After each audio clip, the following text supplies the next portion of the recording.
துதித்து பாடிட பாத்திரமே என்பதன் பாடலை பாடுவோம்.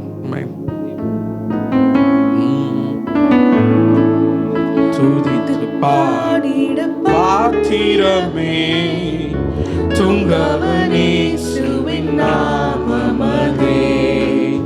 துதித்து பாடிட பாத்திரமே துங்கவனேசுவின் நாமமதே. துதிகள் மத்தியில் வாசம் செய்யும் தூயனை நேயமாய் ஸ்தோத்தரிப்போமே. அற்புதமே அவர் நடத்துதலே, ஆனந்தமே பரமானந்தமே, நன்றியால் உள்ளமே மிக பொங்கிடுதே. நாம் அல்லேலூயா துதி சாட்சிடுவோம், நன்றியால் உள்ளமே மிக பொங்கிடுதே. நாம் அல்லேலூயா துதி கடந்த நாட்களில் கண்மணி போல் கருத்துடன் நம்மை காத்தாரே. கடந்த நாட்களில் கண்மணி போல் கருத்துடன் நம்மை காத்தாரே. கர்த்தரையே நம்பி ஜீவித்திட கிருபையும் மீந்ததால் ஸ்தோத்தரிப்போமே. அற்புதமே அவர் நடத்துதலே, ஆனந்தமே பரமானந்தமே, நன்றியால் உள்ளமே மிக பொங்கிடுதே. நாம் அல்லேலூயா துதி சாட்சிடுவோம், நன்றியால் உள்ளமே மிக பொங்கிடுதே. நாம் அல்லேலூயா துதி சாட்சிடுவோம். அக்கினி ஊடாய் நடந்தாலும் ஆழியின் தண்ணீரை கடந்தாலும். ஆமென். அக்கினி ஊடாய் நடந்தாலும் ஆழியில் தண்ணீரை கடந்தாலும். சோதனையோ மிக பெருகினாலும் ஜெயம் நமக்கீந்ததால் ஸ்தோத்தரிப்போமே.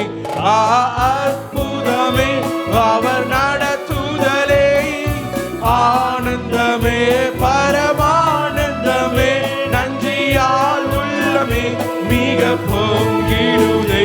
நாம் அல்லேலூயா துதி சாட்சிடுவோம், நன்றியால் உள்ளமே மிக பொங்கிடுதே. நாம் அல்லேலூயா. இந்த வனாந்திர யாத்திரையில் ஆமென் இயேசு நம்மோடு இருப்பார்.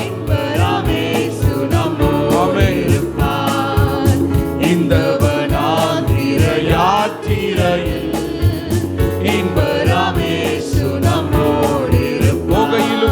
போகையிலும் நம் வருகையிலும் புகலிடமான ஸ்தோத்தரிப்போமே. அற்புதமே அவர் நடத்துதலே. எவ்வளவு அருமையா உங்களை நடத்தினார்கள். உங்களை நடத்துவ தெய்வனை நினைச்சு உள்ளமே மிக பொங்கிடுதே. நாம் அல்லேலூயா ஆமென். நன்றியால் உள்ளமே மிக பொங்கிடுதே. நாம் அக்கினி ஊடாய் நடந்தாலும் ஆழியில் தண்ணீரை கடந்தாலும், அக்கினி ஊடாய் நடந்தால் ஆழியின் தண்ணீரை கடந்தாலும், அக்கினி ஊடாய் நடந்தாலும் ஆழியின் தண்ணீரை கடந்தாலும், சோதனையோ மிக பெருகினாலும். ஆமென். ஜெயம். ஆமென். நமக்கு ஜெயம் உண்டு. ஆமென். ஜெயம் பெற்ற அனைவரும் அவரை துதிப்போமா. அவர் உங்களுக்கு ஜெயத்தை கொடுத்தார்ல, அந்த ஜெயத்தை நினைத்து ஆமென் நன்றியால் உள்ளமே ஜெயத்தை பெற்றுக் கொண்டவர்கள் மாத்திரம் உற்சாகமாய் கரங்கள் தட்டி ஆமென். நன்றியால் உள்ளமே மிக பொங்கிடுதே. நாம் அல்லேலூயா துதி சாட்சிடுவோம், நன்றியால் உள்ளமே மிக பொங்கிடுதே. நாம் அல்லேலூயா துதி சாட்சிடுவோம், நன்றியால் உள்ளமே மிக பொங்கிடுதே.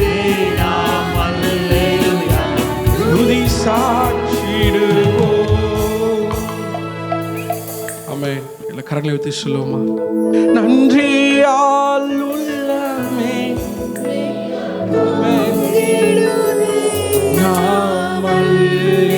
உங்கள் உள்ளம் நன்றியால் பொங்கட்டும்.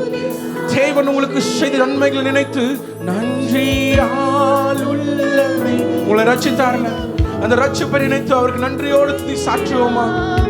அல்லேலூயா, துதி சாற்றுவோம். வெளியில கூட ஒரு பாடலை பாடி எக்கால சத்தம் வானில் தொனிக்கும் போது இயேசு மகாராஜன் வந்துடுவார். அதை நம்ம அந்த நாள் மிகவும் சமீபமாக இருக்கிறது. அதை சேர்ந்து நம்ம எல்லாரும் ஆயத்தமா இருக்கிறதுக்காக அந்த ஒரு பாடலை பாடுவோம். வானில் தொனித்திடவே இயேசு மகாராஜனே வந்திடுவார். எக்கால சத்தம் வானில் தொனித்திடவே இயேசு மகாராஜனே வந்திடுவார். அந்த நாள் மிக சமீபமே, சுத்தர்கள் யாவரும் சேர்ந்திடவே. அந்த நாள் மிக சமீபமே, சுத்தர்கள் யாவரும் சேர்ந்திடவே. தெய்வய காலம் வானில் முழங்க, தேவாதி தேவனை சந்திப்போமே. தெய்வய காலம் வானில் முழங்க, தேவாதி தேவனை சந்திப்போமே. எக்கால சத்தம் வானில் தொனித்திடவே இயேசு மகாராஜனே வந்திடுவார். எக்கால சத்தம் வானில் தொனித்திடவே இயேசு மகாராஜனே வந்திடுவார். கர்த்தரின் வேலையை நாம் அறியோம், கர்த்தரின் சித்தமே செய்திடுவோம். கர்த்தரின் வேலையை நாம் அறிவோம், கர்த்தரின் சித்தமே செய்திடுவோம். பலங்கள் யாவையும் அவரே அளிப்பார், பரமனோடென்றும் வாழ்த்திடுவோமே. பலங்கள் யாவையும் அவரே அளிப்பார், பரமனோடென்றும் வாழ்த்திடுவோம். எக்கால சத்தம், ஆமென். எத்தனை பேர் ஆயத்தமா இருக்கிறோம்? அதே கால சத்தம் வானம் தெரிக்கும் போது இயேசு மகாராஜன் ராஜாதி ராஜா வரும்போது எக்கால சத்தம் வானில் தொனித்திடவே. ஆமென். கன்னிமை நேரத்தில் நாம் மறுரூபமாக போகிறோம்.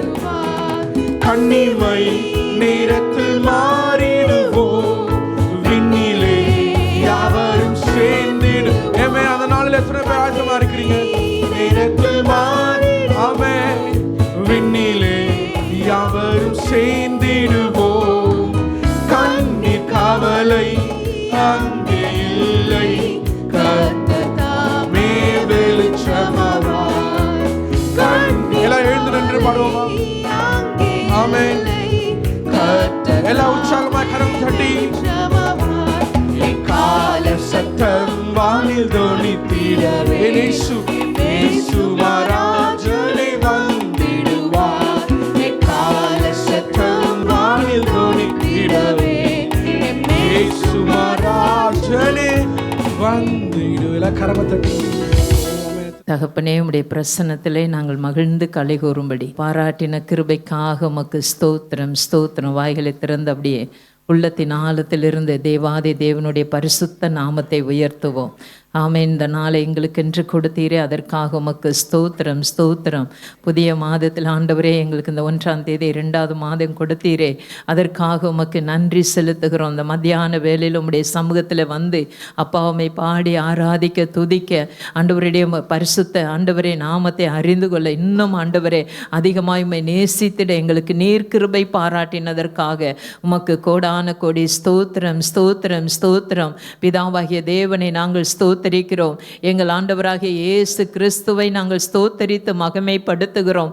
எங்களை நிரப்பி நடத்துகிற பரிசுத்த ஆவியானவரையே உள்ளத்தின் ஆழத்திலிருந்து நேசித்து நாங்கள் மகிமைப்படுத்துகிறோம். கிருபையா இந்த நாளை எங்களுக்கு கொடுத்ததற்காக உமக்கு நன்றி. இந்த மத்தியான வேளையிலும் கர்த்தருடைய ஆண்டவரே வார்த்தை எங்களுக்கு நேராக கடந்து வரப்போவதற்காக ஸ்தோத்திரம். ஆமென். ஆண்டவரே உம்முடைய சத்திய வார்த்தை நாங்கள் அறிந்து கொண்டு இந்த சத்திய பாதையிலே நாங்கள் நடந்து சாமி ஆண்டவரே நீர் எங்களுக்கு வைத்திருக்கிற எல்லா எல்லா ஆசீர்வாதங்களையும் நாங்கள் சுதந்திரித்து கொள்ள நீர் கிருபை செய்ய போவதற்காக உமக்கு கோடான கோடி ஸ்தோத்திரம். பரலோகத்திற்கு அந்த பலிபீடத்திற்கு ஒரு நேரடி தொடர்பு உண்டாகட்டும். கர்த்தராகிய தேவன் நீர் பேசுவீராக. உம்முடைய ஜனங்களாகிய நாங்கள் கேட்கிறோம். அடியாலை நீர் மறைத்து, உம்முடைய ஜனங்களை நீர் மறைத்து சாமி நீர் வெளிப்பட போவதற்காக உமக்கு ஸ்தோத்திரம். நீர் பெருக வேண்டும், நாங்கள் சிறுக வேண்டும். எல்லா துதி கன மகிமை உமக்கே, கிறிஸ்து இயேசுவின் நாமத்தில் பிதாவே. ஆமேன், ஆமேன், ஆமேன். ஹல்லேலூயா. கர்த்தர் இந்த 2வது மாதத்திலும் இந்த முதல் நாளிலே ஆண்டவர் நமக்கு கொடுத்த வாக்குத்தத்த வசனத்தை எடுத்து வைத்துக் கொள்ளுவோம். உபாகமத்தின் புஸ்தகம் 13ஆம் அதிகாரம் 18வது வேதவாசனம்.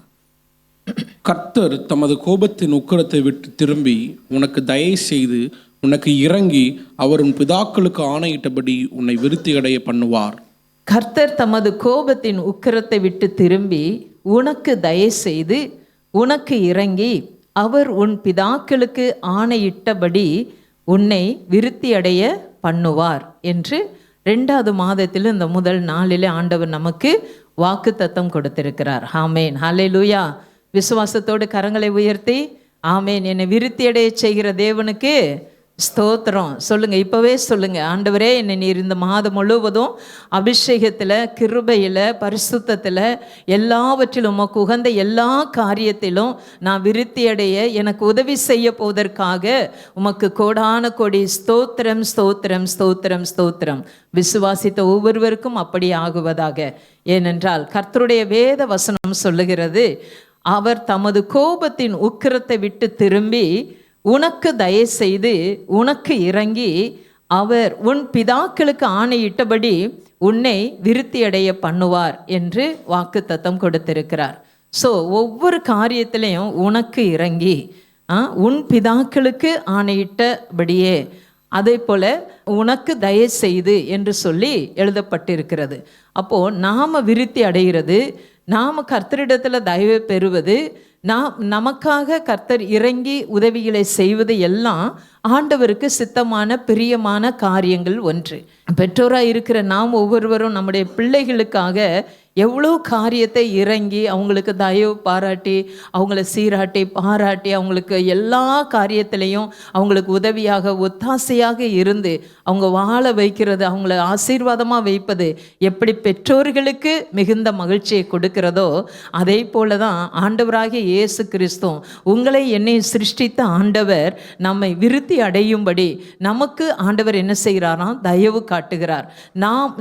நாம் விருத்தி அடையும்படி கர்த்தருடைய கண்களில் நாம் ஒவ்வொருவருக்கும் ஆண்டவர் இரக்கத்தை காண்பிக்கிறார். அது மாத்திரமல்ல, நம்முடைய முற்பிதாக்களுக்கு ஆண்டவர் இறங்கி உதவி செய்தது போல, தயவு பாராட்டி அவர்களை பெருக பண்ணினது போல, கர்த்தராகிய ஆண்டவரை விசுவாசிக்கிற உங்களுக்கும் எனக்கும் அவர் நமக்கு இறங்கி உதவி தயை செய்து நம்மை ஆசீர்வதிக்கும்படி, நம்மை விருத்தியாக்கும்படி கர்த்தர் நம்மோடு கூட இருக்கிற தேவனாய் இருக்கிறார். ஹல்லேலூயா.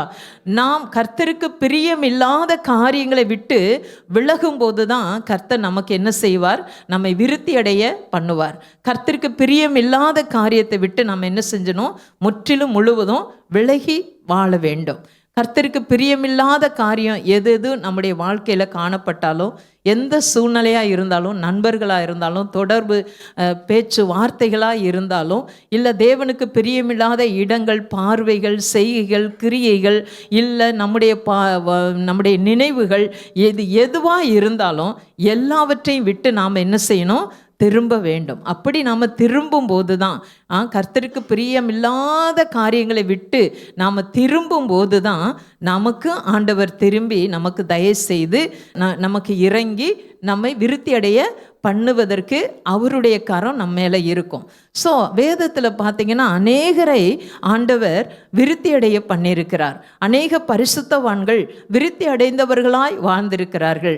வேதத்தில் அநேக பேர் சொல்லியிருந்தாலும் அந்த நாளிலும் நம்முடைய நினைவுக்காக 3 பேர்களை உங்கள் ஞாபகத்திற்காக நான் வைக்க விரும்புகிறேன்.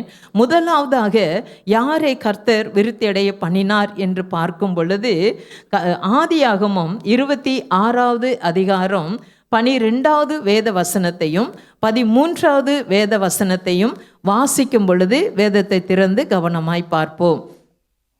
ஈசாக்கு அந்த தேசத்தில் விதை விதைத்தான். கர்த்தர் அவனை ஆசீர்வதித்ததினால் அந்த வருஷத்தில் 100 மடங்கு பலனடைந்தான். அவன் ஐஸ்வரனாகி வர வர விருத்தியடைந்து மகா பெரியவன் ஆனான்.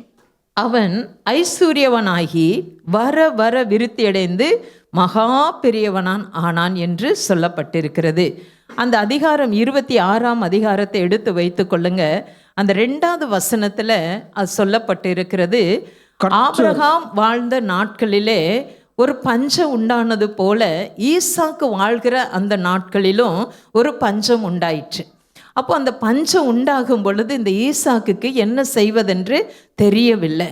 உடனே அந்த ஈசாக்கு என்ன நினைக்கிறாரு, நம்ம எகிப்து தேசம் நல்ல ஆசீர்வாதமாய் வளமுள்ளதாக இருக்கிறதே, நம்ம அங்கே போய் இந்த பஞ்ச நாட்களில் நம்ம போய் அங்கே ஜீவித்திரலான்னு சொல்லிட்டு அங்கே போய் குடியிருந்துடலான்னு சொல்லிட்டு இந்த ஈசாக்கு நினைத்து புறப்படுகிற நேரத்தில் 3வது 4வது வசனத்தை வாசிக்க கேட்போம்.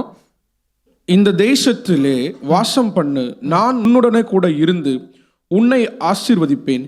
நான் உனக்கும் உன் சந்ததிக்கும் இந்த தேசங்கள் யாவையும் தந்து உன் தகப்பனாகிய ஆபிரகாமுக்கு நான் இட்ட ஆணையை நிறைவேற்றுவேன். ஆமென். இந்த தேசத்திலே நீ வாசம் பண்ணு. அதற்கு முன்பதாக 2வது வசனத்தில் சொல்லப்பட்டிருக்குது, நீ எகிப்து தேசத்திற்கு போகாமல் நான் சொல்லும் இந்த தேசத்திலே குடியிரு என்று சொல்லி ஆண்டவராகிய கர்த்தர் இந்த ஈசாக்குக்கு ஒரு தரிசனத்திலே வெளிப்படுத்துகிறார்.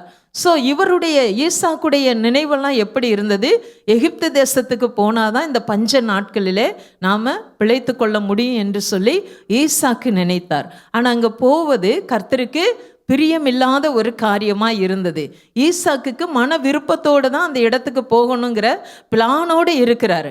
ஆனால் அவன் போவதற்கு முன்பதாகவே கர்த்தர் என்ன செய்கிறாரு, ஈசாக்கை தடுத்து நிறுத்துகிறதை பார்க்க முடிகிறது. தரிசனம் உண்டாகிறது 2வது வசனத்தில். 3வது வசனத்தில் நம்ம வாசித்தோம். அந்த 3வது வசனத்தில், இந்த தேசத்தில் நீ வாசம் பண்ணு, நான் உன்னோடு கூட இருந்து உன்னை ஆசீர்வதிப்பேன் என்று சொல்லுகிறார். அது மாத்திரமில்லை, நான் உனக்கும் உன் சந்ததிக்கும் இந்த தேசங்கள் யாவையும் தந்து உன் தகப்பனாகிய ஆபிரகாமுக்கு நான் இட்ட ஆணையை நிறைவேற்றுவேன் என்று ஆண்டவர் சொல்லிட்டார். ஸோ இந்த வார்த்தைக்கு பின்பதாக ஈசாக்கு ஒரு டிசிஷனும் எடுக்கவே இல்லை. ஏனென்றால் கர்த்தர் நமக்கு ஒரு ஆலோசனை கொடுப்பாரே என்றால், கர்த்தர் நமக்கு ஒரு வாக்குத்தத்தத்தை தருவாரே என்றால், அந்த வாக்குத்தத்தத்தையும் அந்த வார்த்தையும் நம்ம பிடித்து கொண்டு அதை விசுவாசித்து அந்த வார்த்தைக்கு நம்ம கீழ்ப்படிந்து நடக்கும் பொழுது நமக்கு மேன்மைகள் கட்டாயம் கர்த்தர் தருவார். ஹல்லேலூயா. ஏன்னா வார்த்தைக்கு நாம் கீழ்ப்படுகிறவர்களாக இருக்க வேண்டும். இந்த ஈசாக்கு தரிசனத்திலே தேவன் சொன்ன வார்த்தையை கேட்டு கீழ்ப்படிந்தார். இல்லை ஆண்டவரே, இந்த பஞ்சகாலம் கொடுமையாக இருக்கிறது, நான் போய் எகிப்து தேசத்தில் பிழைத்து கொள்ளட்டும் என்று சொல்லி அவர் கேட்கவே இல்லை. பாருங்க, அவர் வாழ்ந்த நாட்களில் எல்லா நாட்களிலும் தேவனுடைய சத்தத்துக்கு ஈசாக்கு ரொம்ப கீழ்ப்படிந்தவராய் நடந்து கொண்டார். பெற்றோருக்கு எப்படி கீழ்ப்படிந்தார்னா, உங்களுக்கு நீங்கள் எல்லாருமே அறிந்திருக்கிற, நம்ம எல்லாம் அறிந்திருக்கிற ஒரு காரியம்தான். 14 வயது பிள்ளையாக இருக்கிற இந்த ஈசாக்கை தகப்பன் பலிபீடத்துக்கு கொண்டு போகிறார். கொண்டு போகும்போது எந்த கேள்வியுமே கேட்கல. போய் வேலைக்காரங்களாம் அந்த மோரியா மலைக்கு கீழே அடியில் நிறுத்தி வைத்துட்டு தன் மகன் மேலே விறகு கட்டைகள்லாம் சுமத்தி அவங்க தீப்பந்தத்தை எடுத்துக்கொண்டு போகும்போது இந்த ஈசா கேட்குறார், தகப்பனே என்று கூப்பிடுகிறார். சொல்லு மகனே என்று ஆபிரகாம் கேட்குறார். கேட்கும் பொழுது அந்த இடத்துல கூட கட்டைக்கு எல்லாமே, பலிக்கு தேவையான எல்லாமே இருக்குது, ஆட்டுக்குட்டி இல்லையே என்று சொல்லி கேட்குறார். ஸோ பாருங்க, அந்த இடத்துல அவனுடைய சந்தேகம், ஆட்டுக்குட்டி இல்லாமல் எப்படி பலி செலுத்த முடியும் என்று சொல்லி கர்த்தர் பார்த்து கொள்ளுவார் என்று சொல்லும்போது இந்த ஈசாக்கு தகப்பனுடைய வார்த்தையை அப்படியே நம்பினார். அதே போல தான் இந்த பஞ்ச நாட்களிலும் ஈசாக்கு வேற இடத்துல போய் பிழைத்து கொள்ளலாம் என்று சொல்லி நினைக்கும் பொழுது கர்த்தர் தகப்பனை போல அவனுக்கு தரிசனமாகி மறுபடியும் சொல்லுகிறார், நீ இந்த தேசத்திலே தானே நீ குடியிருக்கும்படி நான் உன்னோடு கூட இருப்பேன் என்று சொல்லுகிறார். ஸோ இந்த இடத்துல இரு அப்படின்னு சொல்லும்போது நாம் அந்த இடத்துல தான் இருக்கணும். நாம் சொன்ன இடத்துல, சொன்ன தேசத்தில், சொன்ன வார்த்தையின்படி நம்ம இருந்தோமானா கட்டாயம் ஈசாக்கை தேவன் ஆசீர்வதித்தார். நம்மையும் ஆசீர்வதிக்க அவர் உண்மையுள்ளவராக இருக்கிறார். ஹல்லேலூயா. ஏனென்றால் வசனத்தில் நம்ம வாசித்தோம். 12வது வசனத்தில், ஈசாக்கு அந்த தேசத்திலே விதை விதைத்தான், கர்த்தர் அவனை ஆசீர்வதித்ததினால் அந்த வருஷத்தில் 100 மடங்கு பலனை அடைந்தான். அப்போ 100 மடங்கு பலனை அடைவது தேவனுக்கு பிரியமாய் இருந்தது. ஈசாக்குக்கு 100 மடங்கு ஆசீர்வாதத்தை கொடுப்பது தேவனுக்கு பிரியமாய் இருந்தது. ஆனால் ஈசாக்கு என்ன பண்ணாரு? இந்த தரிசனமோ இந்த நினைவோ இந்த காரியமோ அவன் எண்ணத்தில் இராதபடியினால காணப்பட்ட அந்த சூழ்நிலை, பஞ்சம் என்ற சூழ்நிலையை அதை போக்குவதற்காக எகிப்துக்கு போகுவதற்கு அவன் துரிதப்படுகிறான், எண்ணுகிறான், பிளான் பண்ணுகிறான். ஆனால் ஆண்டவர் விடவில்லை பாருங்க.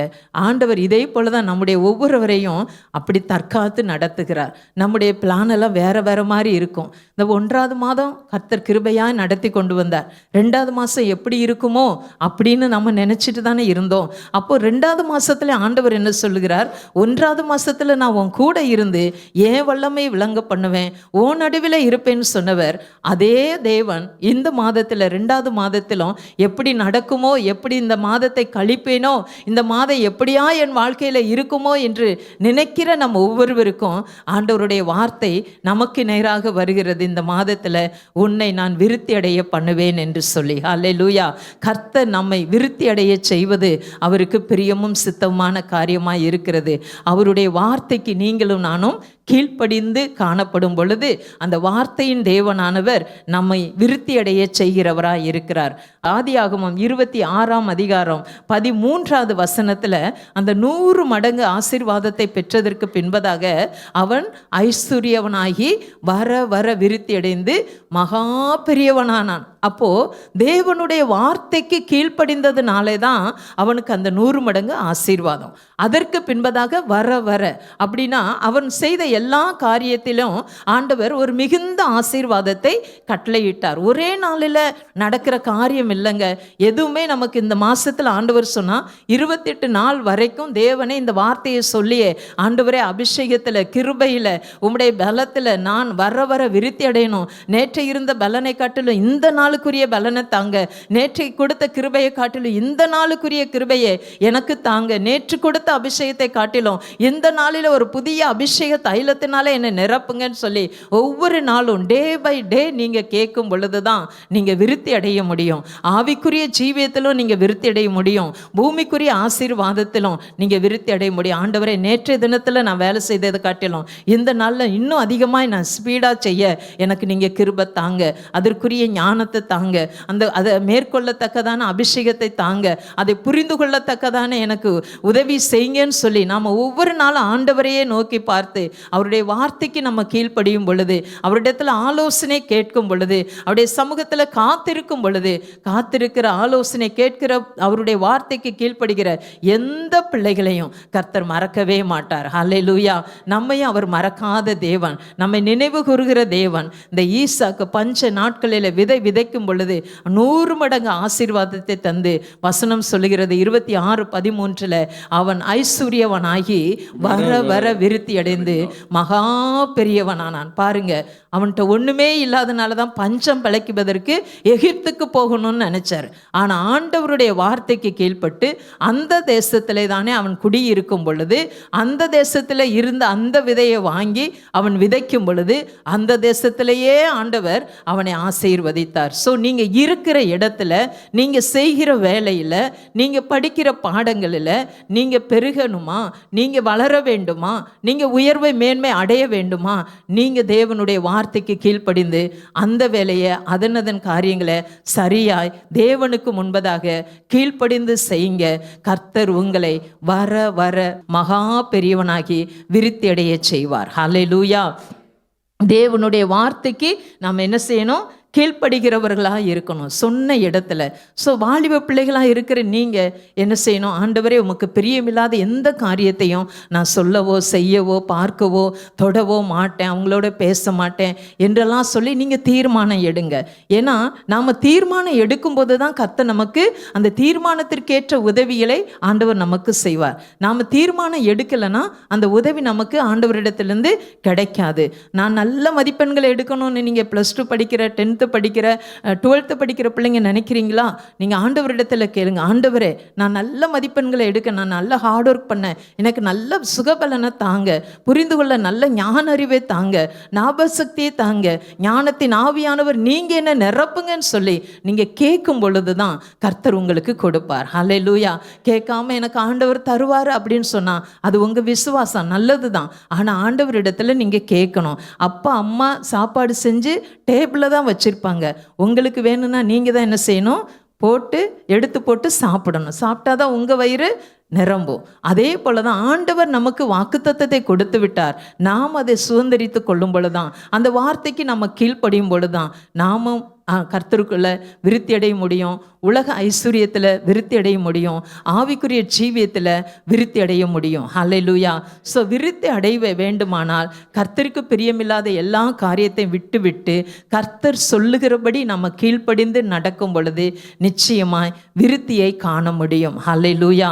இந்த ஈசாக்கு தேவனுடைய வார்த்தைக்கு கீழ்ப்படிந்து அதே தேசத்தில் குடியிருந்ததுனாலே அவன் செய்த காரியத்தை ஆண்டவர் 100 மடங்கு ஆசீர்வதித்தார். அது மாத்திரமல்ல, அவன் ஐஸ்வர்யவனாகி, அப்படின்னா எல்லா விதத்திலையும் அவன் ரொம்ப பெரிய பணக்காரனாக மாறிட்டார். அது மாத்திரம் இல்லை, வர வர விருத்தி, அவன் தொழிலில், வேலையில், ஆடு மாடுகள் எல்லாவற்றிலும் ஒரு விருத்தியை காண முடிகிறது. ஸோ விருத்தி அடைந்து மகா பெரியவனானான். பாருங்க, அவர் நினைச்சு கூட பார்க்காத ஒரு ஆசீர்வாதத்தை தேவன் இந்த ஈசாக்குக்கு கொடுத்தார். அதே போல தான் தேவனுடைய வார்த்தைக்கு கீழ்ப்படிந்து நடக்கிற பிள்ளைகளுக்கு ஆண்டவர் நினைச்சு கூட பார்க்க முடியாத அளவுக்கு தேவன் உயர்த்தி ஆசீர்வதிப்பார். ஹல்லேலூயா என்பதில் சந்தேகமே இல்லை. ஸோ தேவன் சொன்ன வார்த்தைக்கு நீங்கள் கீழ்ப்படிங்க. இந்த பாடத்தை, இந்த சப்ஜெக்டை இந்த மணி நேரத்துக்குள்ளே நான் படிப்பேன் அப்படின்னு சொல்லி படிக்கிற பிள்ளைங்க தீர்மானம் பண்ணுங்க. ஆவிக்குரிய பெற்றோராக இருக்கிற உங்களுக்கு நான் சொல்லுகிறேன், இந்த வருஷத்தில் நான் 3 முறை 4 முறையாவது வேதத்தை முழுவதையும், வேதாகம் முழுவதையும் வாசிக்க எனக்கு உதவி செய்யுங்கன்னு தீர்மானம் எடுங்க. அந்த தீர்மானத்தில் நீங்கள் உறுதியாக இருங்க, கர்த்தர் உங்களுக்கு உதவி செய்வார். ஸோ ஆவிக்குரிய ஆசீர்வாதம் வேண்டுமானாலும் தீர்மானம் எடுக்க வேண்டும், ஆண்டவருடைய வார்த்தைக்கு கீழ்ப்படிய வேண்டும். பூமிக்குரிய ஆசீர்வாதம் வேண்டுமானாலும் தீர்மான முயற்சி எடுக்க வேண்டும். கர்த்தர் நம்மை ஆசீர்வதிப்பார், அவருடைய வார்த்தைக்கு கீழ்ப்படிய வேண்டும். அப்படி இருக்கும் பொழுது ஆண்டவர் கீழ்ப்படிந்த ஒவ்வொருவரையும் ஆண்டவர் ஆசீர்வதித்து ஈசாக்கை போல வர வர விருத்தி அடைந்து மகா ஐஸ்வர்யனாகும்படி கர்த்தர் நம்ம ஒவ்வொருவருக்கும் கிருபை தருவாராக. 2வது கர்த்தர் யாரை விருத்தி அடைய பண்ணுவார் என்று பார்க்கும் பொழுது 2 சாமுவேலின் புஸ்தகம் 5ஆம் அதிகாரம் 10வது வேத வசனத்தை எடுத்து வைத்துக் கொள்ளுவோம். 2 சாமுவேலின் புஸ்தகம் 5ஆம் அதிகாரம் 10வது வேத வசனம். தாவீது நாளுக்கு நாள் விருத்தி அடைந்தான், சேனைகளின் தேவனாகிய கர்த்தர் அவனோடு கூட இருந்தார். ஆமென். ஹல்லேலூயா. இங்கே தாவீதை பார்க்கிறோம். முதலாவதாக ஈசாக்கை பார்த்தோம். ஈசாக்கு வர வர விருத்தி அடைந்து மகா ஐஸ்வர்யனானான். ஸோ அவன் தேவனுடைய வார்த்தைக்கு கீழ்ப்படிந்து அந்த தேசத்தில் குடியிருந்ததுனாலே அவன் செய்த தொழிலை ஆசீர்வதித்து அவனை விருத்தி அடைய பண்ணினார் என்று நம்ம பார்த்தோம். இப்போ 2வதாக தாவீதை தேவன் விருத்தி அடைய பண்ணினார்.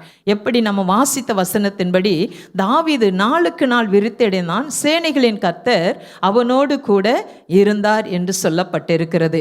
சேனைகளின் கர்த்தர் அவனோடு கூட, தாவீதோடு கூட இருந்தார். ஸோ கர்த்தர் நம்மோடு கூட இருப்பாரே என்றால், நாம் கர்த்தரோடு கூட இருப்போமே என்றால் கர்த்தர் நம்ம என்ன செய்வாராம்? விருத்தி அடைய பண்ணுவார். ஸோ சிம்பிள் லாஜிக் தான். தேவன் நம்மோடு கூட இருக்கணும், நாம் அவரோடு கூட இருக்கணும். ஸோ நம்முடைய ஐக்கியம் தேவனுக்குள்ளே இருக்கணும், தேவனை சார்ந்து இருக்கணும். ஸோ அப்படி நாம் இருக்கும் பொழுது நிச்சயமாய் நம்மை என்ன செய்வார்? தாவீதை விருத்தி அடைய செய்த தேவன் நம்மையும் விருத்தி அடைய செய்வார். தாவீதுடைய விருத்திக்கு காரணம் என்னன்னு பார்த்தீங்கன்னா, எல்லா சூழ்நிலைகளிலும், அதாவது துன்ப நேரத்திலும், துயர நேரத்திலும், யுத்த நேரத்திலும், கஷ்டமான கால நேரத்திலும், சோதனை நேரத்திலும் தாவீது செய்த ஒரே காரியம் என்னன்னா, தேவனை மாத்திரம் சார்ந்து கொண்டார், தேவனை மாத்திரம் நம்பியிருந்தார், தேவனை மாத்திரம் அடைக்கலமாய் தெரிந்து கொண்டார். மற்ற மனுஷரிடத்துல போகல, அவனுக்குள்ள இருக்கிற அந்த பலத்தை நம்பி வாழல, அவனுக்குள்ள இருக்கிற எந்த திறமைகளை நம்பி வாழல. எல்லாவற்றிற்கும் மேலாக கர்த்தரையே அவன் சார்ந்திருந்தான். எல்லா காரியத்திலும் கர்த்தரை சார்ந்திருந்த அந்த தாவீதை தேவன் கூட இருந்து அவனை ஆசீர்வதித்தார். தாவீது கர்த்தரோடு கூட இருந்தபடியினாலே அவன் செய்த எல்லா காரியத்திலும் தாவீதுக்கு தேவன் ஜெயத்தை கட்டளையிட்டார். ஹல்லேலூயா. சங்கீதம் 30வது சங்கீதம் 5வது வேத வசனத்தில் அவருடைய தயவு அவருக்கு ஒரு நீடிய வாழ்வை கொடுத்தது என்று அவருடைய தயவை குறித்து சொல்லுகிறார். அவர் தயவானாலும் இரக்கமான இருந்தாலும் எல்லா காரியத்தையும் தேவனை நம்பி ஜீவிக்கிற ஒரு வாழ்க்கை தாவீது தன்னுடைய வாழ்க்கையிலே கடைபிடித்து கொண்டிருந்தார். அந்த வசனத்தை வாசிப்போம். ஏனெனில் அவருடைய கோபம் ஒரு இமைப்பொழுதே, அவருடைய தயவோ ஆயுள் காலம் வரை. அவருடைய தயவோ ஆயுள் காலம் வரை. சாயங்காலத்திலே அழுகை தங்கும், விடியற்காலத்திலே களிப்பு உண்டாகும். ஏனால் அண்ணா அவருடைய தயவை குறித்து அதிகமாய் அறிந்து தெரிந்து கொண்ட தாவீது ஒவ்வொரு நிமிஷ வேலையிலும் ஆண்டவருடைய தயவு எனக்கு வேண்டும், ஆண்டவருடைய இரக்கம் எனக்கு வேண்டும் என்று சொல்லி ஆண்டவரையே நம்பி இருந்தவர். மனுஷனை நம்பவே இல்லை, அவங்க பெற்றோரை நம்பலை, தனக்குடைய மகா பெரிய பலத்தை நம்பி இருக்கல தாவீது. ஏனென்றால் வசனம் சொல்லுகிறது அவருடைய கோபம் சின்ன சின்ன காரியத்தை செய்யும்போது கர்த்தர் நம்ம மேலே கோவப்படுவார், எரிச்சல் படுவார். அவர் மிகுந்த தயவுள்ளவர் தான், அவர் இரக்கம் உள்ளவர் தான். ஆனால் அவருக்கு பிரியமில்லாத காரியத்தை செய்யும் பொழுது அவர் கோபம் உள்ளவராய் எரிச்சல் உள்ளவராய் இருக்கிறார் என்று பரிசுத்த வேதாகமம் சொல்லுகிறது. ஸோ அவருடைய கோபம் ஒரு இமை பொழுது தான். அப்படின்னா கண்ணை மூடி கண்ணை திறக்கிற அந்த நிமிஷம்தான் அவருடைய கோபம் என்று வேதம் சொல்லுகிறது. ஆனால் அவருடைய தயவு எவ்வளோ நாள் வரைக்கும் இருக்கான்? ஆயுள் காலம் வரை. நம்முடைய ஆயுள் நாட்கள் எத்தனை நமக்கு தெரியாது. ஆனால் கர்த்தர் அந்த ஆயுள் நாட்களை அறிந்திருக்கிறபடினாலே, நியமித்திருக்கிறபடினாலே அந்த ஆயுள் நாட்கள் வரைக்கும் அவருடைய தயவு நமக்கு ஒவ்வொருவருக்கும் கிடைக்கும். ஹல்லேலூயா. ஸோ அந்த தயவை குறித்து அதிகமாய் சார்ந்து கொண்ட அறிந்து கொண்ட நம்பி இருந்த தாவீதை கர்த்தர் தயவினாலேயும் விருத்தி அடைய செய்தார்.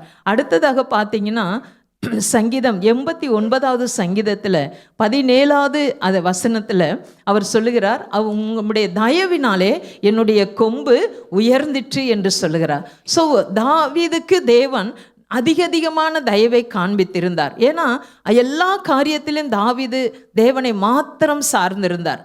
எந்த விஷயமா இருந்தாலும் தேவனை நம்பி ஜீவித்து, தேவனை நம்பி யுத்தத்தில் இறங்கி, தேவனை நம்பி எல்லா காரியத்திலும், அது செபமாக இருந்தாலும் யுத்தமாக இருந்தாலும் துதியாக இருந்தாலும் எந்த காரியமாக இருந்தாலும் தேவனை நம்பி இருந்த அந்த தாவீதுக்கு தேவன் தன்னுடைய தயவை காண்பித்தார். அந்த தயவு எப்படிப்பட்டது என்பதை இந்த தாவீது நன்றாய் அறிந்திருந்தபடினாலே அவர் சொல்லுகிறார், நீரோ அவர்கள் பலத்தின் மகிமையாய் இருக்கிறீர், உம்முடைய தயவினாலே எங்கள் கொம்பு உயரும் என்று சொல்லுகிறார். ஸோ அவருடைய தயவு நம்ம மேலே இறங்கிருச்சுன்னா, அவருடைய தயவு நம்ம மேலே பற்றுச்சுன்னா நாம் என்ன செய்வோம்? நம்முடைய கொம்பு அப்படின்னா நமக்கு வர வேண்டிய அந்த ஆசீர்வாத உயர்வை ஆண்டவர் நமக்கு தான் தருவார். ஹல்லேலூயா. அது உங்களுக்கு தான் தருவார். உங்களுக்கென்று என்னென்ன ஆசீர்வாதத்தை ஆண்டவர் இந்த 2வது மாதத்தில் நியமித்து வைத்திருக்கிறாரோ, செய்து முடித்திருக்கிறாரோ, அந்த ஆசீர்வாதத்தை நீங்கள் தயவாய் அவருடைய சமூகத்தில் கீழ்ப்படிந்து காணப்பட்டு தேவ கிருபையில் நீங்கள் பெருகும்போது, தேவ சமூகத்தில் காத்திருக்கும் போது நிச்சயமாய் அவருடைய தயவினாலே உங்களுக்கு வர வேண்டிய ஆசீர்வாதத்தை தேவன் உங்கள் ஒவ்வொருவருக்கும் தருவாராக. ஆமென். அல்லேலூயா. உம்முடைய தயவினாலே எங்கள் கொம்பு உயரும் என்று சொல்லுகிறார். அடுத்ததாக சங்கீதம் 46:11 சேனைகளின் கர்த்தர் நம்மோடு இருக்கிறார், யாக்கோபின் தேவன் நமக்கு உயர்ந்த அடைக்கலமானவர். ஸோ கர்த்தர் நம்மோடு கூட இருந்தால் அவர் நமக்கு தயவை காண்பிக்கிறவராக இருக்கிறார். அந்த தயவினாலே நமக்கு ஒரு உயர்வு மேன்மை, நம்முடைய கொம்பு, நமக்கு வரவேண்டிய ஆசீர்வாதங்களை கர்த்தர் தருகிறார். அது மாத்திரமல்ல, சேனைகளின் கர்த்தர் நம்மோடு கூட இருக்கிறபடினாலே அவர் உயர்ந்த அடைக்கலத்தில் வைத்து நம்மை ஆசீர்வதிக்க விரும்புகிறார். ஸோ நாம் நம்முடைய வாழ்க்கையில் விருத்தி அடையணும், தாவீதை போல விருத்தி அடையணும்னா ஆண்டவரோடு கூட நம்ம நெருங்கிய தொடர்புடையவர்களாக இருக்கணும். ஹல்லேலூயா. நம்ம ஒரு சிநேகிதனை போல நாம் அவரை சிநேகிக்கணும். அவர் நமக்கு பிரியமான தோழர்கள் மேலே, நண்பர்கள் மேலே நம்ம எவ்வளோ மணிக்கணக்காக பேசிக்கிட்டு இருக்கிறோம். எவ்வளோ நேரம் கூட போக தெரியாமல், பசி கூட எடுக்கிறது தெரியாமல், பிடிச்சமானவர்கள்ட்ட நம்ம எல்லா காரியத்தை எப்படி ஷேர் பண்ணுறோமோ அதே போல் அதை காட்டிலும் அதிகமாக நாம் என்ன செய்யணும், ஆண்டவர் சமூகத்தில் உங்கள் காரியம் எல்லாவற்றையும் நீங்கள் சொல்லுங்கள். பலவீனமா, சுகவீனமா, தோல்வியா, துக்கமா, துயரமா, வேதனையா, எதுவாக இருந்தாலும் தேவ சமூகத்தில் நீங்கள் சொல்லி தேவனோடு நீங்கள் இணைக்கப்படுகிறவர்களாய், தேவனோடு கூட இருக்கிறவர்களாய், தேவ சமூகத்தில் கூட இருந்து செபிக்கிறவர்களாய் நீங்கள் மாறும் பொழுது நிச்சயமாய் சேனைகளின் கர்த்தர் உங்களோடு கூட இருப்பார். யாக்கோபின் தேவன் உங்களுக்கு உயர்ந்த அடைக்கலத்தை கொடுப்பார். அல்லேலூயா. இந்த தாவீதுடைய குணாதிசயங்கள் மிக அதிகமாய் வேதத்தில் சொல்லப்பட்டிருக்கிறது. தாவீதுடைய குணாதிசயங்களில் பார்த்தீங்கன்னா, தகப்பனுக்கு கீழ்ப்படிந்து, சகோதரர்களுக்கு கீழ்ப்படிந்து, அது மாத்திரமல்ல தன்னுடைய பொண்ணு கொடுத்த அந்த மாமனாராகிய சவுலுக்கு கீழ்ப்படிந்து, அவங்கள உடன் வந்த எல்லாருக்கும் கீழ்ப்படிந்து அவன் நடக்கிறதை பார்க்க முடிகிறது.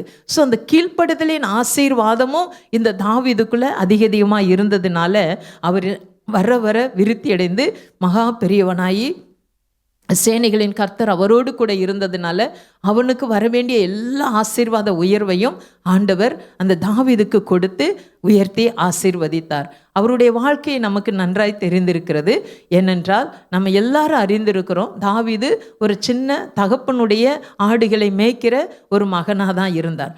வீட்டில் ஊழியக்காரர்கள் வராங்க, விருந்து உண்டாகிறது, அப்போ கூட தகப்பனால தாயால நினைவு கூட வராத அளவுக்கு ஒரு மறக்கப்பட்ட ஒரு மகனாக தான் தாவீது வனாந்தரத்தில் தன்னுடைய தகப்பனுடைய ஆடுகளை உண்மையாய் மேய்த்து கொண்டிருந்தார். அந்த நேரத்தில் மேய்த்து கொண்டிருந்தாலும் வீட்டு நினைவோ வேற எந்த நினைவோ இந்த தாவீதுக்குள்ள வந்ததாக இல்லை. எல்லா நேரத்திலும், ஏன்னா சங்கீதத்தில் நம்ம வாசிக்கிறோம், கர்த்தரை எக்காலத்திலும் நான் துதிப்பேன், ஸ்தோத்தரிப்பேன், அவரையே சார்ந்திருப்பேன், அவரே எனக்கு கண்மலை, அவரே எனக்கு கோட்டை, அவரே எனக்கு அடைக்கலம், அவரே எனக்கு பாதுகாப்பு என்றெல்லாம் சொல்லி சங்கீதம் 18:1 அவர் சொல்லுகிறதை பார்க்க முடிகிறது. ஸோ ஆண்டவரையே சார்ந்து கொண்டிருந்த அந்த தாவீது, ஆண்டவரையே பார்த்து கொண்டிருந்த அந்த தாவீது, ஆண்டவரையே மகிமைப்படுத்தி கொண்டிருந்த அந்த தாவீது வர வர விருத்தி அடைந்தார். ஏன்னா ஆடு மேய்த்திருந்தவன் எப்படி அரசனாக முடியும்? இது நினைத்து பார்க்கக்கூடாத ஒரு காரியம். ஆனால் அவருடைய வாழ்க்கையில் அது நடந்தது. எப்படி நடந்தது? தேவ சித்தத்தின்படி, தேவ திட்டத்தின்படி இருந்ததுனால. அது மாத்திரமல்ல, தேவனுக்கு பிரியமான மகனாக இந்த தாவீது தேவனோடு கூட இருந்தார். ஸோ ஆண்டவரால் நீங்களும் நானும் மேன்மையாக்கப்பட வேண்டுமா, உயர்த்தப்பட வேண்டுமா?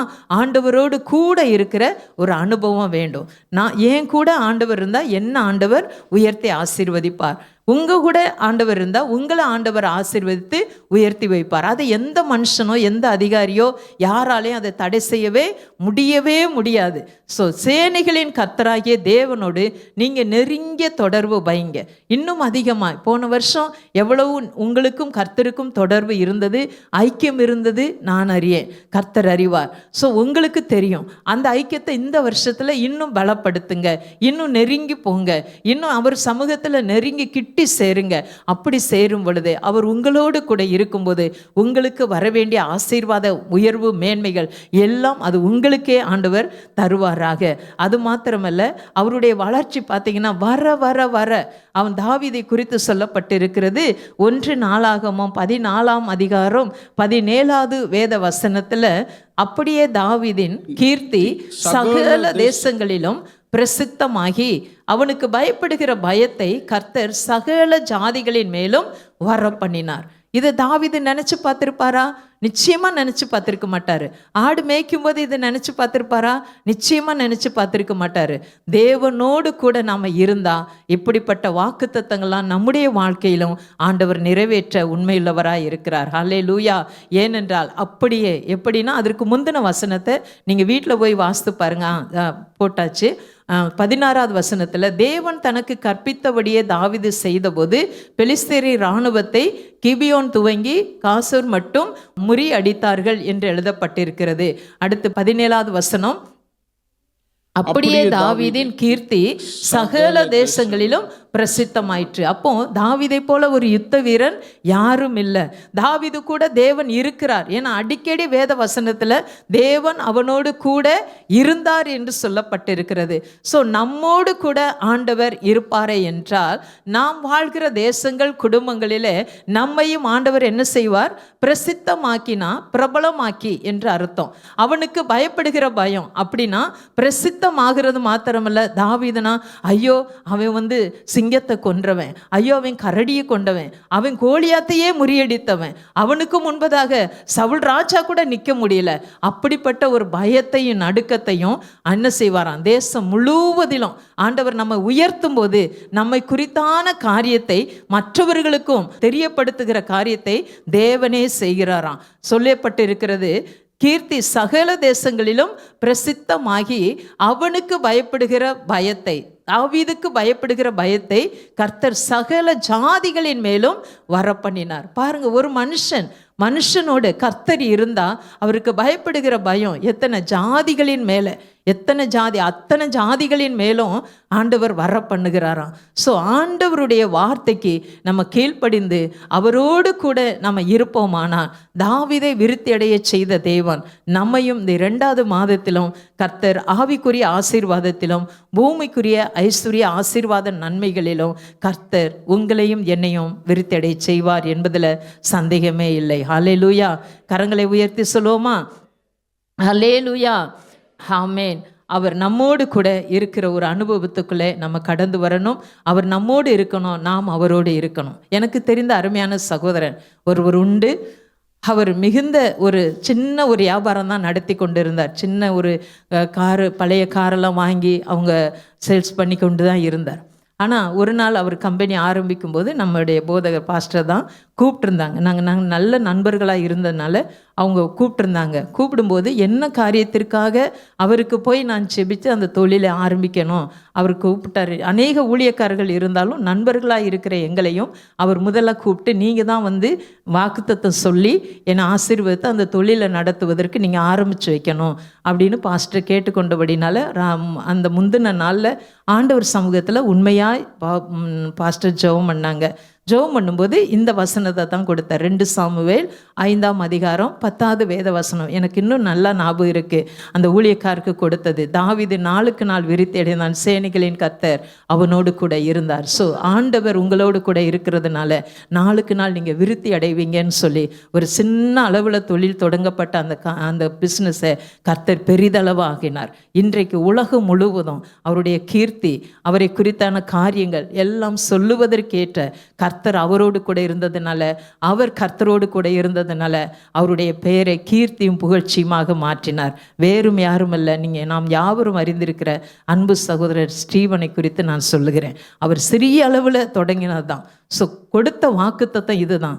தாவீதோடு கூட தாவீது நாளுக்கு நாள் விருத்தி அடைந்தான், சேனைகளின் கர்த்தர் அவனோடு கூட இருந்தார். இந்த ஒரு வாக்கு தத்துவம் அந்த சகோதரனுடைய வாழ்க்கையில் அதிக ஆசீர்வாதத்தை கொண்டு வந்தது நிச்சயமாக இருக்குமே என்றால், ஜீவனுள்ள சாட்சியாய் அவர் இந்த நாளிலே வாழ்கிறார் என்றால் ஏன் நம்மளை வாழ வைக்க முடியாது? கர்த்தரால் நம்மளால் நிச்சயமாக வாழ வைக்க முடியும். கர்த்தர் நம்மோடு கூட இருக்கணும். நாம் அவரோடு கூட இருக்கிற பிள்ளைகளாய், மகனாய், மகளாய், சபையாய் இருக்கும் பொழுது கர்த்தர் நம்மை விருத்தி அடைய பண்ணுவார்.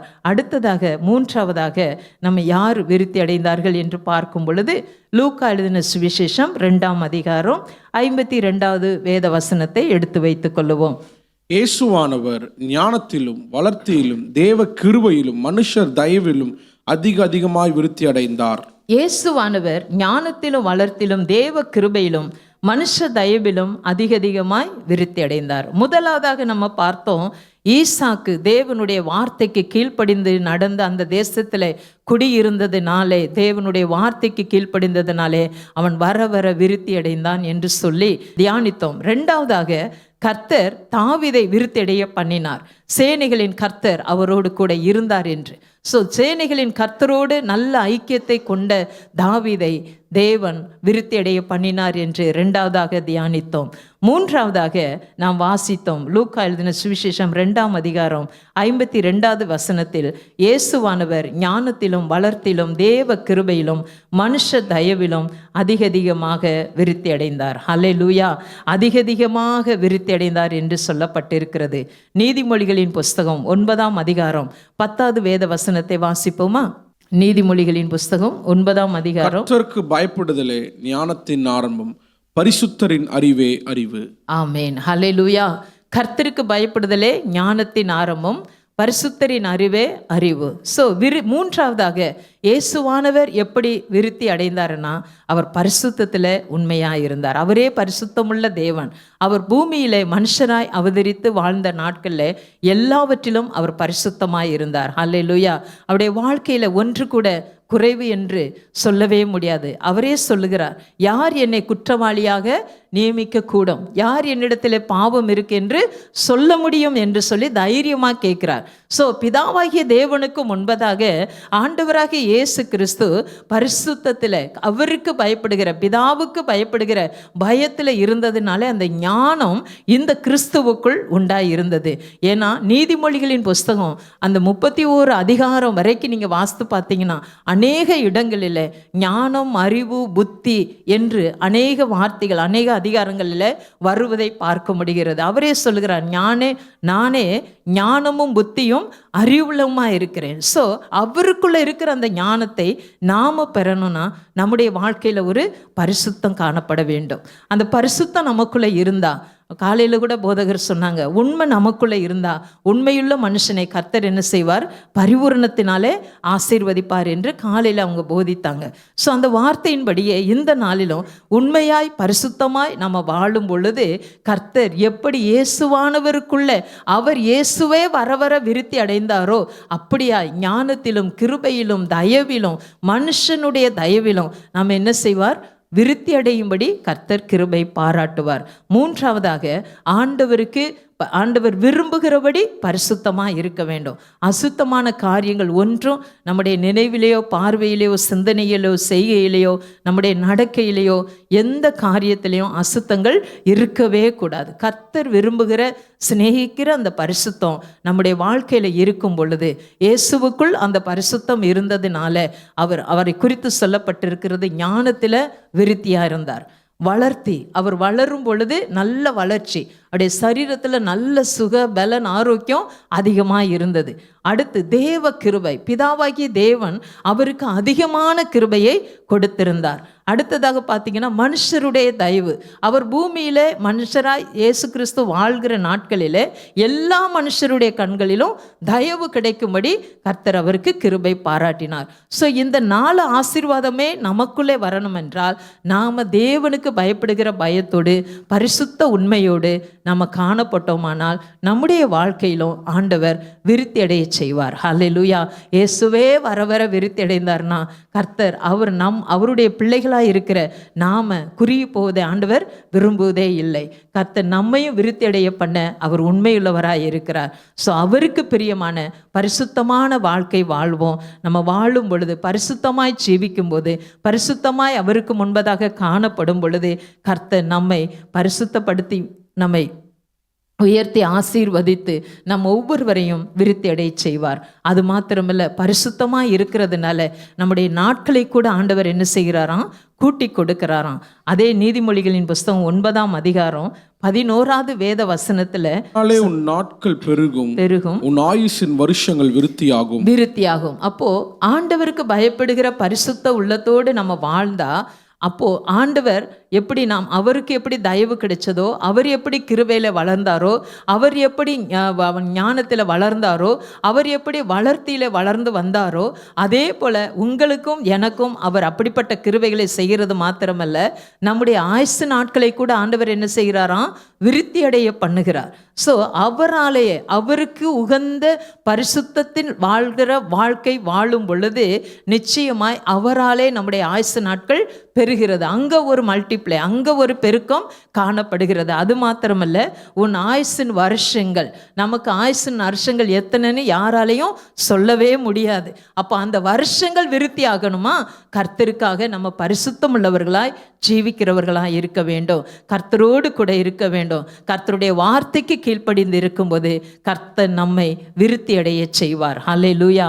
அது மாத்திரமல்ல, நீங்கள் வீட்டில் போய் நீதிமொழிகளின் புஸ்தகம் 3ஆம் அதிகாரம் முழுவதையும், நீதிமொழிகளின் புஸ்தகம் 10ஆம் அதிகாரம் முழுவதும் வாலிப பிள்ளைகள், டீன் வயது பிள்ளைங்க, சிறு பிள்ளைங்கள்லாம் கட்டாயம் நீங்கள் வாசித்து பாருங்கள்.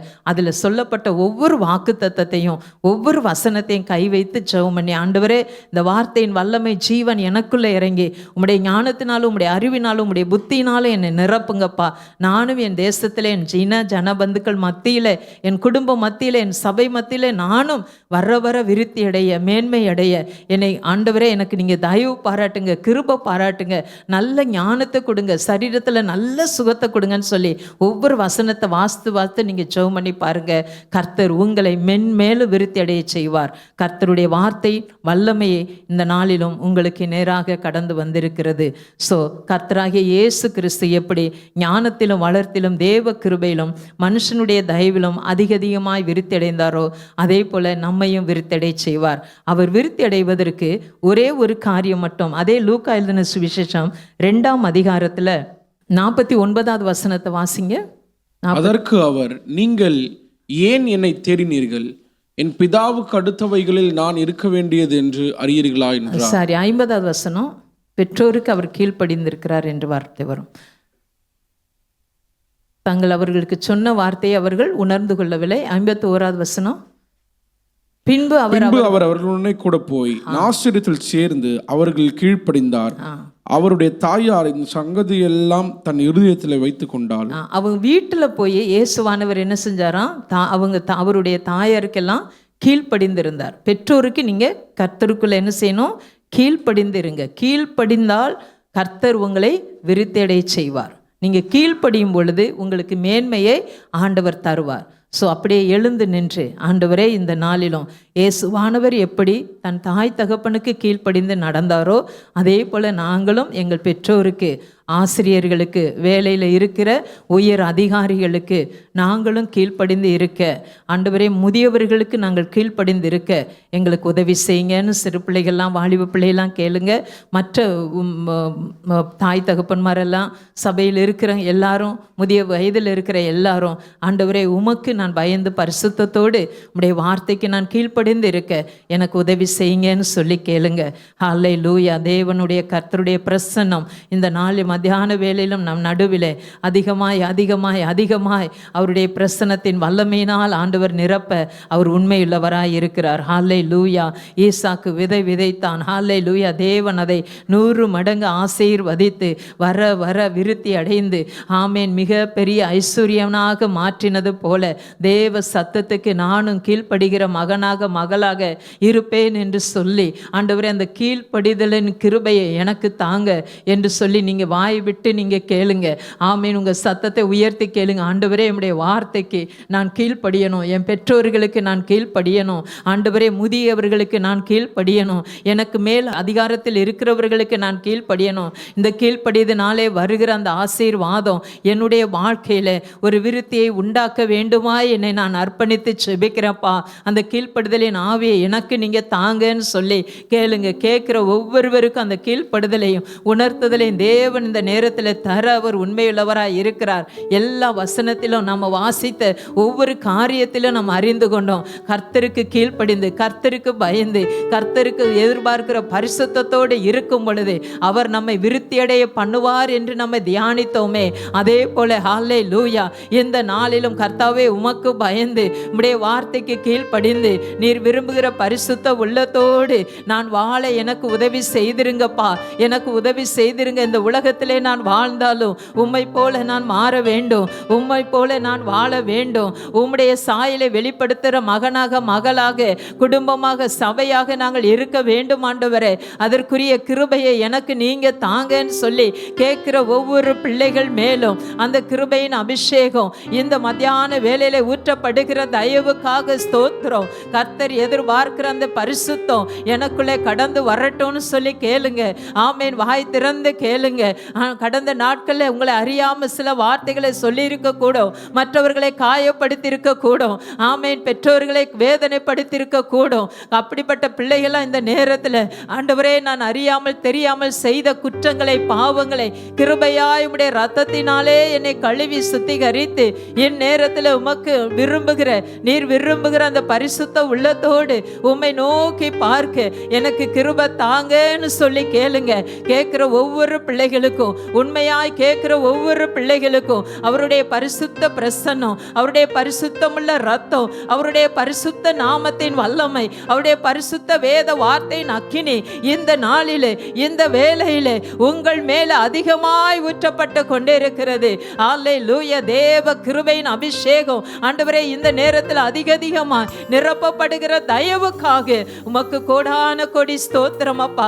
கீழ்ப்படிதலை நாளே வருகிற அந்த விருத்தி மேன்மையை நாங்கள் ஒவ்வொருவரும் பெற்றுக்கொள்ள கர்த்தராகிய தேவனீர் உதவி செய்ய போவதற்காக ஸ்தோத்திரம். சத்தியத்தையும் அறிவீர்கள், அந்த சத்தியம் உங்களை விடுதலை ஆக்கும் என்று சொன்னீரே அப்பா. உம்முடைய சத்திய வார்த்தையிலிருந்து நாங்கள் தியானித்த இந்த வார்த்தைகள் இருதயத்திலே வைத்து ஆண்டவரே அதனாலே வருகிற அந்த ஆசீர்வாதத்தை நாங்கள் பெற்றுக்கொள்ளுகிற பாத்திரங்களாக மாற கர்த்தருடைய கரம் இந்த நாளிலே ஒவ்வொருவருக்கும் உதவி செய்ய போவதற்காக உமக்கு கோடான கோடி ஸ்தோத்திரம் ஸ்தோத்திரம் ஸ்தோத்திரம். தேவ கிருபையின் சமூகத்தில் ஆண்டவரே உம்முடைய பிள்ளைகளை ஒப்பு கொடுத்து அர்ப்பணித்து செபிக்கிறேன். கர்த்தர் இரக்கம் பாராட்டி ஆண்டவரே நீர் உதவி செய்ய போவதற்காக உமக்கு கோடான கோடி ஸ்தோத்திரம் அப்பா. ஈசாக்கை விருத்தி அடைய பண்ணின தேவன், தாவீதை விருத்தி அடைய பண்ணின தேவன், இயேசுவானவர் வர வர விருத்தி அடைந்தார் என்று வாசித்த ஆண்டவரே வார்த்தையின்படியே உம்முடைய பிள்ளைகள் ஆவிக்குரிய ஜீவியத்திலும் பூமிக்குரிய ஐஸ்வர்ய ஞான வல்லமை கிருபைகளிலும் ஆண்டவரே வர வர விருத்தி அடைய கர்த்தர் நீர் உதவி செய்ய போவதற்காக உமக்கு கோடான கோடி ஸ்தோத்திரம் ஸ்தோத்திரம் அப்பா. உம்முடைய சமூகத்தில் அர்ப்பணித்து ஒப்பு கொடுத்து செபிக்கிறேன். கர்த்தருடைய கரமே இந்த நாளில் ஒவ்வொருவரை அப்படியே விருத்தி அடைய செய்ய போவதற்காக கோடான கோடி ஸ்தோத்திரம் ஸ்தோத்திரம் ஸ்தோத்திரம் ஸ்தோத்திரம். ஆமென்.